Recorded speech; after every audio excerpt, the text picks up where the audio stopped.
நீங்கள் பார்த்து கொண்டிருப்பது 24 நியூஸ் தமிழ். கிழக்கு கொளத்தூர் சாலை வியாபாரிகள் முன்னேற்ற சங்கத்தின் 11ஆம் ஆண்டு விழா சென்னை GKM காலனி ஸ்ரீ வசந்த மகாலில் சங்க தலைவர் டி வின்சென்ட் தலைமையில் நடைபெற்றது. விழாவில் சிறப்பு அழைப்பாளர்களாக தமிழ்நாடு அனைத்து வணிகர் சங்கங்களின் பேரமைப்பின் மாநில தலைவர் கொளத்தூர் ரவி கலந்து கொண்டு சிறப்புரையாற்றினார்.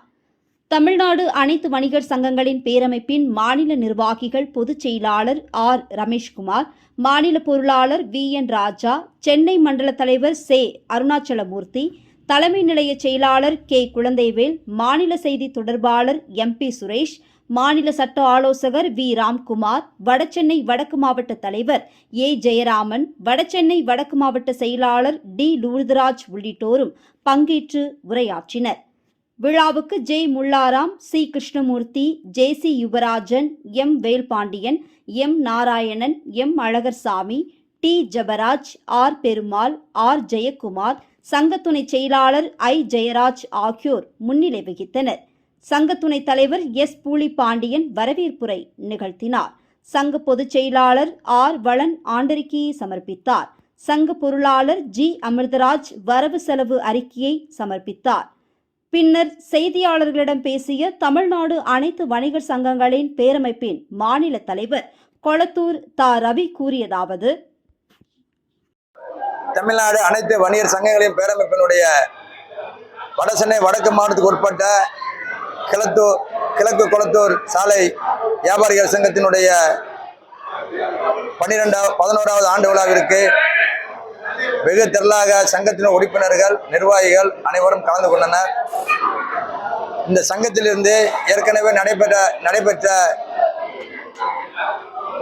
அம்மையார் நிர்மலா சீதாராமன் கொண்டுள்ள கடை வாடகைக்கு GST அடிப்படையில் சென்ற வாரம் மிகப்பெரிய அளவில் சென்னை ராஜரத்னம் ஸ்டேடியத்தில் ஆர்ப்பாட்டம் நடைபெற்றது. அந்த ஆர்ப்பாட்டத்திற்கு சங்கத்தின் நிர்வாகிகள் நிறைய பேர் கலந்து கொண்டனர்.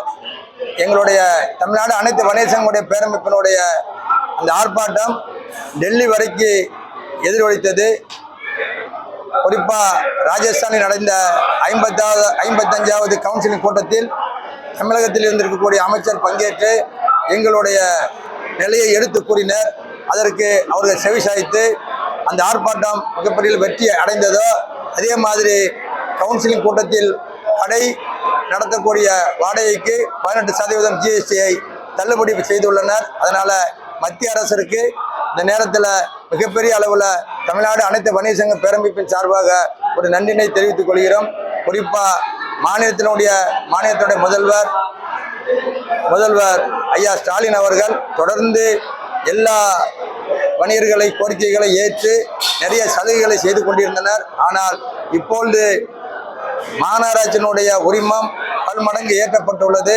அதை இந்த நேரத்தில் தமிழக முதல்வர்களுக்கு தாழ்மையான வேண்டுகோளாக தமிழ்நாடு அனைத்து வணிகர் சங்கங்களுடைய பேரமைப்பின் சார்பாக அந்த உயர்த்தப்பட்ட வணிக உரிமத்தை உடனடியாக பரிசீலனை செய்து உடனடியாக அதை தள்ளுபடி செய்ய வேண்டும் என்று இந்த கூட்டத்திலேயே தெரியப்படுத்தி உள்ளோம். ஒவ்வொரு முறையும் தமிழக முதல்வர்களுக்கு கோரிக்கைகளை வணிகர் சங்கத்திலிருந்து கொடுக்குறோம். அது ஒன்றுமே சரியாக செய்ய முடியாத நிலைமை இருக்கிறது. குறிப்பாக கடை நடத்தக்கூடிய ஓய்வூதியம் ஐயா கலைஞர் அவர்கள் வணிக நல வாரியத்தை கொண்டு வந்தாங்க. அந்த வணிக நல வாரியத்தில் கடை நடத்தக்கூடிய அத்தனை பேர்களுக்கும் அதில் பயன்பாட்டாக இருந்தது. ஆனால் அன்று இருந்த நிலை இன்று இல்லை. ஒவ்வொரு வீடும் தமிழக முதல்வர் என்றால் காப்பீடு திட்டம், பாரத பிரதமர் என்றால் காப்பீடு திட்டம், இப்படி வந்துள்ள நேரத்தில் வணிக நல வாரியத்தில் ஒரு விபத்தில் இறந்தாங்கன்னா 2 லட்சமாக இருக்கிறத 10 லட்சமாக உயர்த்த வேண்டும் என்று தமிழ்நாடு அனைத்து வணிகர் சங்க பேரமைப்பு கேட்டுக்கொள்ளப்படுகிறது. வணிக நல வாரியத்தில் இன்னைக்கு தமிழ்நாட்டில் ஒரு தொழில் செய்ய வேண்டும் என்றால் உரிமம் பெற வேண்டும். அந்த உரிமம் பெற்றாலே வணிக நல வாரியத்தில் உறுப்பினராக ஆயிட்டாங்கிற ஒரு நிலையை அரசு கொண்டு வர வேண்டும் என்று கேட்டுக்கொண்டு, ஏற்கனவே மண்டல வாரியாக ஒவ்வொரு மண்டலத்தின் சார்பாக எங்களுடைய தமிழ்நாடு அனைத்து வணிகர் சங்க பேரமைப்பு மாநாடு நடத்தப்பட்டுள்ளது. ஏற்கனவே தூத்துக்குடி மண்டல மாநாடு நடத்தப்பட்டது. அது மிகப்பெரிய அளவில் தென் மண்டலத்தில் எழுச்சியாக பேசப்பட்டது. அதை அடுத்து நெல்லை மண்டலம் சார்ந்து குறிப்பாக 15 மாவட்டத்தை உள்ளடக்கி நெல்லையில் மிகப்பெரிய அளவில் வருகின்ற 2025 ஜனவரி அன்று 26 அன்று ஜனவரி 26 அன்று நெல்லையில் மிகப்பெரிய அளவில் மாநாடு நடைபெறுகிறது என்பதை தெரிவித்துக் கொள்கிறோம். வரக்கூடிய மே 5 மாநாடு சென்னையில் தான் நடக்குங்கிறத இந்த நேரத்தில் தெளிவாக தெரிவிச்சுக்கிறோம். அது மட்டும் இல்லாமல் ஒவ்வொரு உறுப்பினர்களுக்கும் நிர்வாகிகளுக்கும் இதனுடைய சங்கம் மிகப்பெரிய அளவில் பலமாக இருக்குங்கிறத தெரிவித்துக் கொள்கிறோம். மாநகராட்சி குறிப்பாக ஒவ்வொரு பகுதியிலையும் தமிழக முதல்வர்களுக்கு தாழ்மையான வேண்டுகோளா இந்த நேரத்தில் தெரியப்படுத்துகிறோம். கடையில் குப்பை போட்டால் வரி, மாநகராட்சியினுடைய தொல்லைகள், பேரூராட்சி, நகராட்சி, இப்படி தமிழக முதல்வர் இருக்கக்கூடிய கடை நடத்தக்கூடிய வணிகர்களுக்கு மிகப்பெரிய அளவில் தொல்லை கொடுத்துருக்காங்க அதிகாரிகள். அப்படி அதிகாரிகள் அத்துமீறல் நடந்தால் தமிழ்நாடு அனைத்து வணிக சங்க பேரமைப்பு உண்மையிலேயே சும்மா இருக்காது, மிகப்பெரிய அளவில் போராட்டத்தை நடத்தும். இந்த நேரத்தில் தமிழக முதல்வர்களுக்கு தாழ்மையால வேண்டுகோளை வைக்கிறோம். அப்படி இல்லை என்றால் ஒவ்வொரு மண்டல வாரியாக ஆர்ப்பாட்டம் நடத்தப்படுங்கிறத தெரிவித்துக் கொள்கிறோம்.